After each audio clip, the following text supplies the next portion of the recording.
We are going to talk about how to organize your online life. Does anybody need any organizing or any little help online? This class came about because I found that over the years, I just have some tips and tricks and things I've kind of figured out over time that have just saved me a lot of time. And my feel is if you save some time, then you get to spend more time researching and doing the things that you really love. So this is kind of an eclectic mix of tips and tricks I'm hoping that you can start using right away and that will help you out, because we really do want to save more time and find the genealogy gems, which is why we call that the name of our company, Genealogy Gems, trying to find the best of the best. So one of the problems that people have, you know, when you're moving along really quickly and you're kind of following those bright, shiny objects around the web, you have the problem, where is that website where I found something before? You know, you got running around, it got late last night, and now you want to get back, and all of a sudden it's not popping up in your Google search. Well, how many of you have a Google account? Gmail, YouTube? Okay, most of you do, because there's lots of advantages. One of the advantages is that when you're signed in, you can go to myactivity.google.com. So I just stay signed in all the time. And Google keeps a breadcrumb trail of everywhere I'm going, and it links to it. So this is really nice. You go to Google, My Activity, it puts these little tiles, it puts it in chronological order, and it will show websites I've been to with a link to them in the order that I went to them. It also shows what I searched for. Have you ever run a search, had some great luck with it, come back the next day, and you're just not looking at what you think are the same results, so you're pretty sure you've changed something, but you don't remember what it was? This is tracking all of your searching. So it's a super easy way to kind of go back in time and grab the searches and the websites where you've already been. Now, My Activity includes your web and search history and your location timeline, so that timeline in the order in which you've done things. And it talks about Google services, so it's going to track also activity if you have a Gmail account or you've been to YouTube and there's a favorite video or something you forgot to mark, any other details. By default, all of your activity is going to be bundled together by day. So I usually start first, was that yesterday or 2 days ago? You can jump to that spot and you can just expand it out. It's going to give you kind of a thumbnail look, and then you'll click to expand the day to see everything. And you can even delete stuff. If you decide, you know what, I really don't want to have that in there, you can delete it out of your history. And you can click links to other Google tools.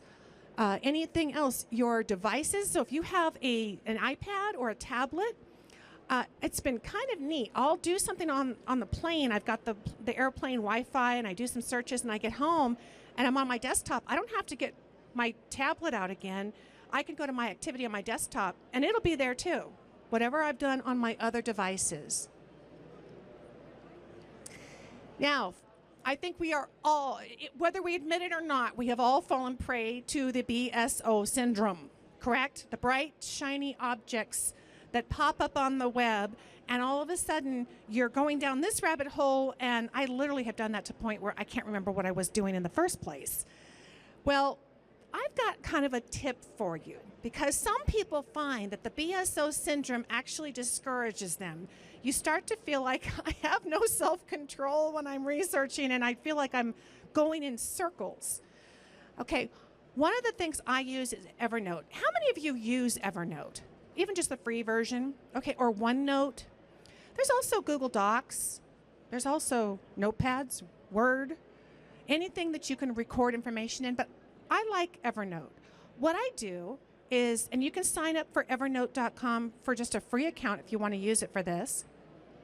The nice thing is that Evernote's on your phone in the app, it's on your tablet in an app, it's on your desktop, it's software. It's everywhere you could possibly be.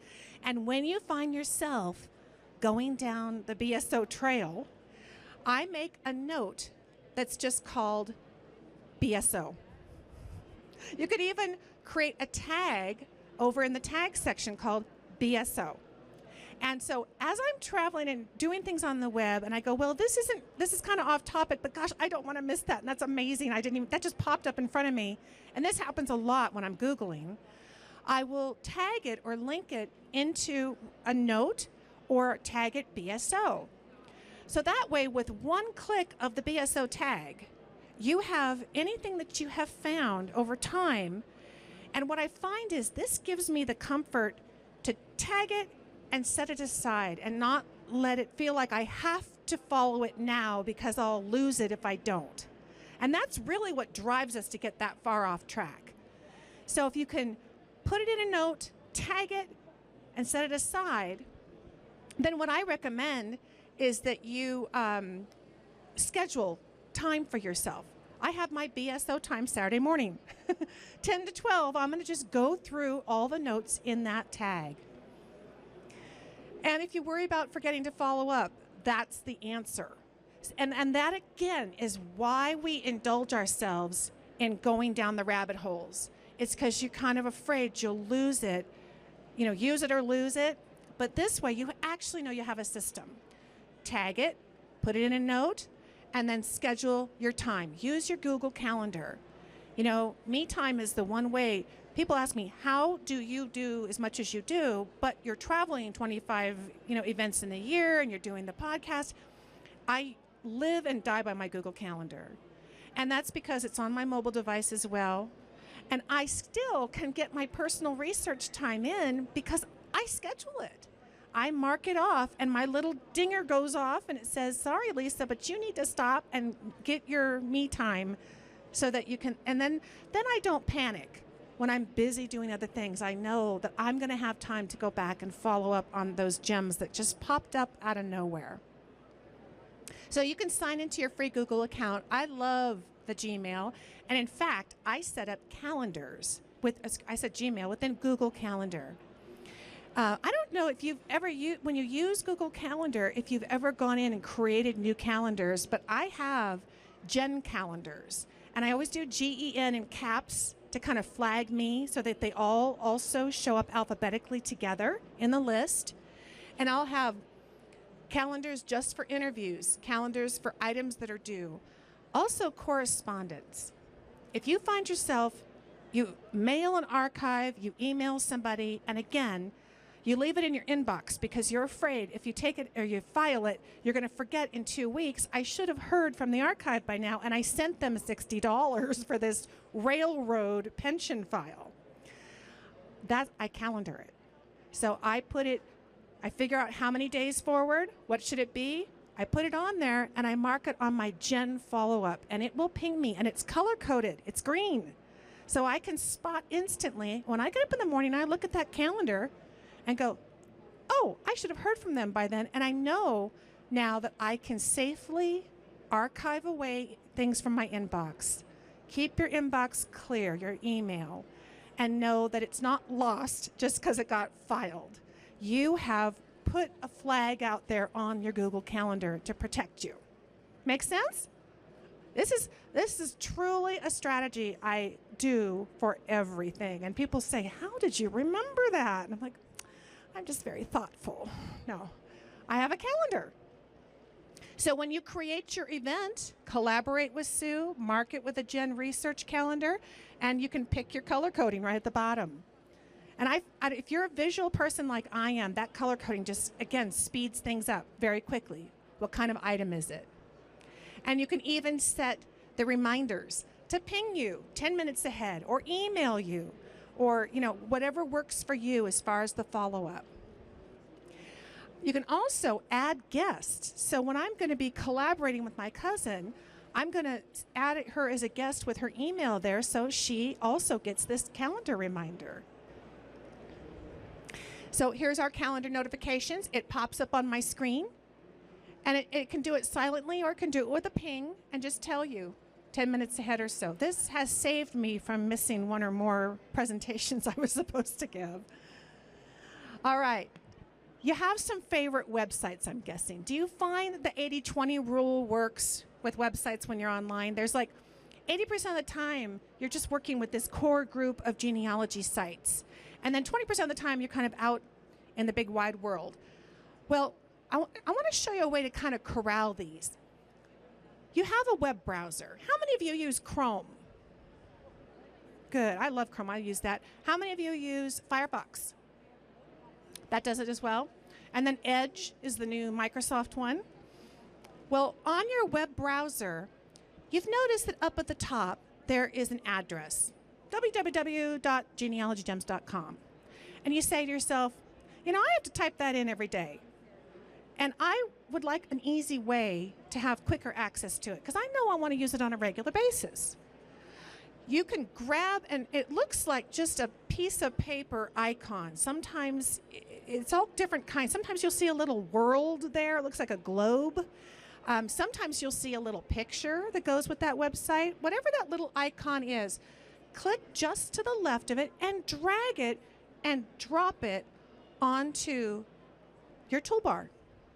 Your toolbar is the gray bar right underneath your address bar.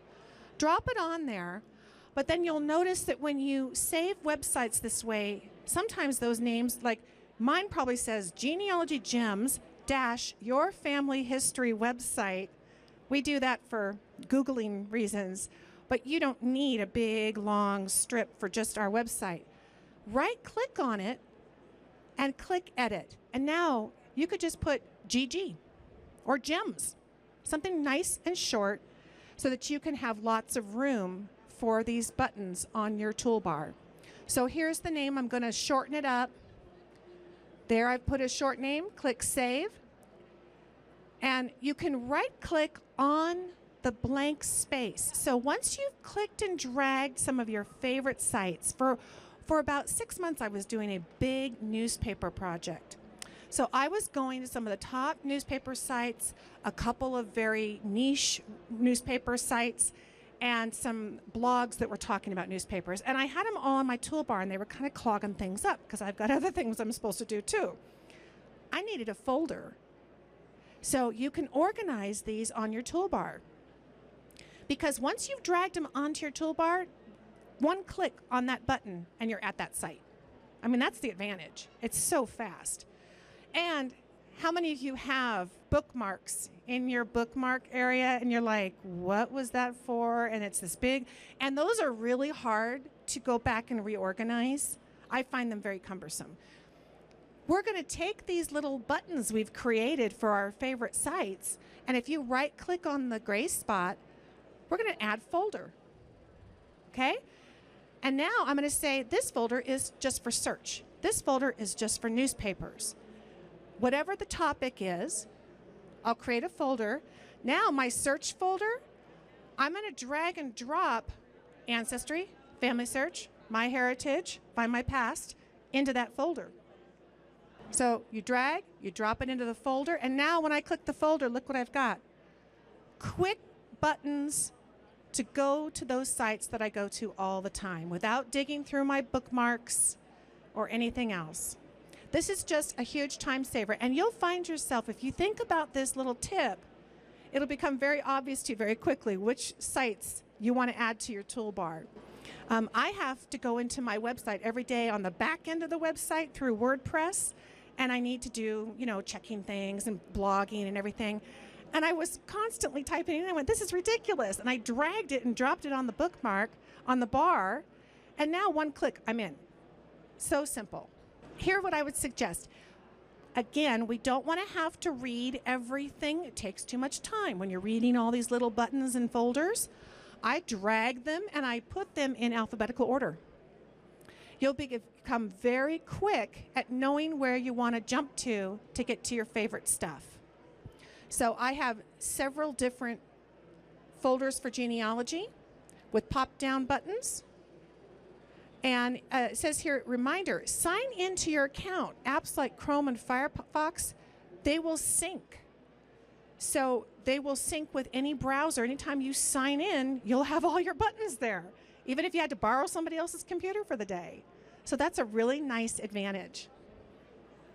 And if you right-click on the bar, if you ever need to hide it, if you just don't want all that stuff there right now, right-click on it and just uncheck Show Your Bookmark Bar. Right-click on it again, and show your bookmark bar. So you can make it go away if you need a little more real estate to look at documents and that kind of thing. Right-clicking is your friend. I've seen so many people timid, or they try to remember, when can I right-click and when can I not? Always right-click and see if it happens. Right-click, and if you get a pop-up menu, you probably have all kinds of really fast things you can do without having to dig through menus. So how many of you have a mobile device? Nearly everybody, right? Okay, so let's do the same concept. How do we get faster to what we use the most for family history? You can do this on an Android or Apple. So here's my website, and you say, oh, I don't have an app for the website. I have an app for the podcast. So I hope you guys check it out. You can go to the iTunes store and look up Genealogy Gems or my name. I'll pop up right there. But I don't have one for the website because it's a website. But you might find, I want to go there quickly and easily, and I don't remember, do I have to type in genealogygemspodcast.com, or was that cook.com? What was that? Go to the home page, click the share button on your tablet. Just tap it. And you'll notice below these things, which we use all the time when we email stuff to ourselves, you might have to swipe it and scroll this list, but add to home screen is there. This does the same kind of thing. Tap add to home screen.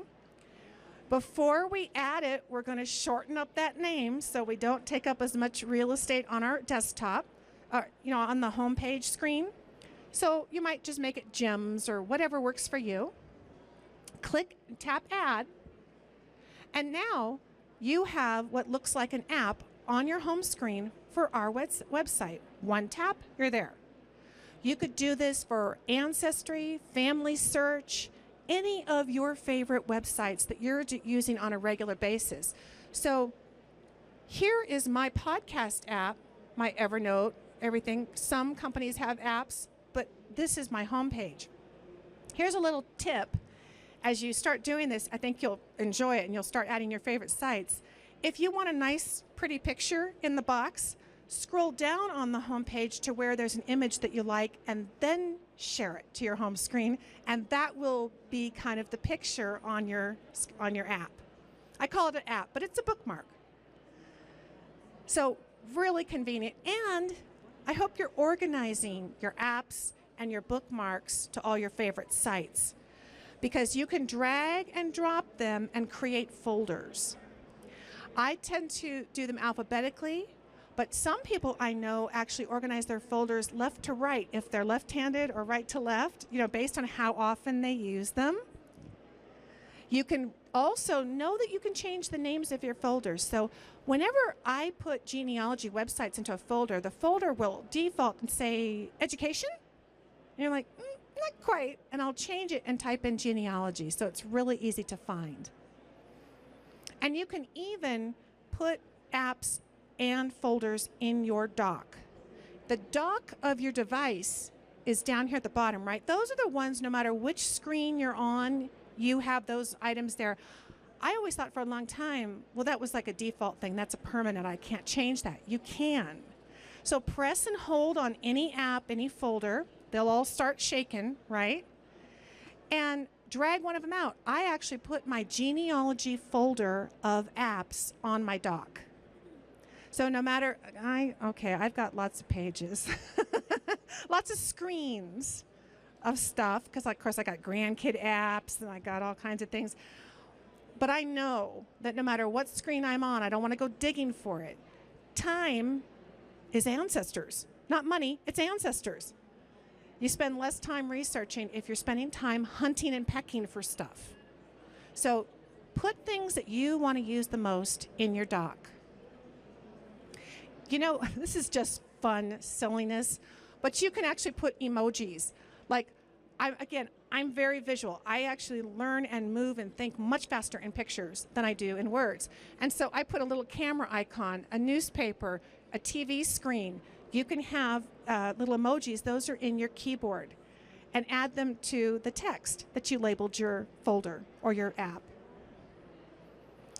Anybody got email overload? Is that you find yourself, well, if I just clean this out, then I'll start searching. If I just clean this out, I'll get back to my tree. I feel so guilty if I don't. Well, let's see what we can do about that. For example, organizing Gmail. A lot of people use Gmail. And you know how they incorporated these tabs a year or two ago? You can reorganize those. If you're getting stuff that's showing up in your social tab or your updates tab, sometimes we even forget those are there. You just see the inbox tab and then you go, I never got your email. Well, it's sitting in updates. Gmail tries to be very smart and follow and learn from what you do. Click and drag that email and drop it into the inbox tab, in your primary tab, and then star it. And that will tell Gmail, oh, she's serious. She wants these emails. And then it will just drop into your primary one and you won't miss it in the future. And you can reshuffle in what order these are in. You can also enable and select different tabs. Go into your settings. Again, you can't break anything. It's not going to let you delete your inbox. Go into settings and make sure that your tabs in Gmail are set up the way you want them to. And you're really teaching Gmail what your preferences are. So dragging and dropping, you can see I'm going to grab it off of the Updates tab and drop it onto the primary tab. And I hope you're using your search box in Gmail. It's not real obvious sometimes, but I use it constantly to find things. And you can even specify which label you'd like it to search within. How many of you have ever been to a conference like this and found that you bought the same book twice, right? Or you went to the library and you did interlibrary loan only to realize, I've already worked with that book. Darn. Okay, I have a tip for you because I have done this, and this is one of my pain points as well. One of the things you can do is with Evernote, you can go and get into your library. So what we're going to do is tap the app, create a new note. We are going to type library. Now we have a library tag. So we create a library tag. And when you go home, I started first with my German books because I found myself doing this with German books a lot. And I first started with the covers and I realized, better yet, open to the title page of the book and snap a picture. Tag it library. So we're going to tag it library. You can add additional notes if you want to. We've tagged it. So now it's in the library and we're going to click save. So now I can go search. If you have the plus version of Evernote, which I think runs like $3 a month, it will OCR all your notes. It's going to apply that optical character recognition, which is huge. I use it for so many things. It's going to take the front cover that you took a picture of, and it reads all the words, the author, the publisher, the title, anything about that book, right? Because you snapped a picture of it. It can OCR it. So now I can type a keyword. Well, I know it was Beidler. I don't remember what his first name was. Or I know it was German, or it was villages, or whatever it was that you remember. And you're standing at the conference, type in the title of the book or the author. Do I already have this? And I type in German books, everything pops up that I have at home, and it shows me instantly in that category what my books are.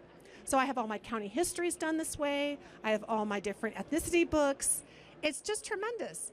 So you can pop open your smartphone, go in the search box, type in an author, title, whatever, and you will know what you already have. And you'll probably see some notes about, I've had this happen where you borrow a book from the library and you don't quite finish with it. I make a couple notes what I left off with, and that way I'll know whether I want to pick that up again. And so there's my library tag at the top and all my German books. And if you have limited funds, I recommend Google Books. You do your search and click that Tools button, and there's a secondary menu which will take you straight to it. That way when you go to Google Books, you don't have to click through all the results and then get disappointed that some of them say, no, sorry, it's only a snippet view. We can't show you the whole book, that kind of thing. Thanks for joining us here for our Rolling Out the Red Carpet YouTube series. Be sure to click that red subscribe button here on our YouTube channel, and you'll get notifications of all the new upcoming videos.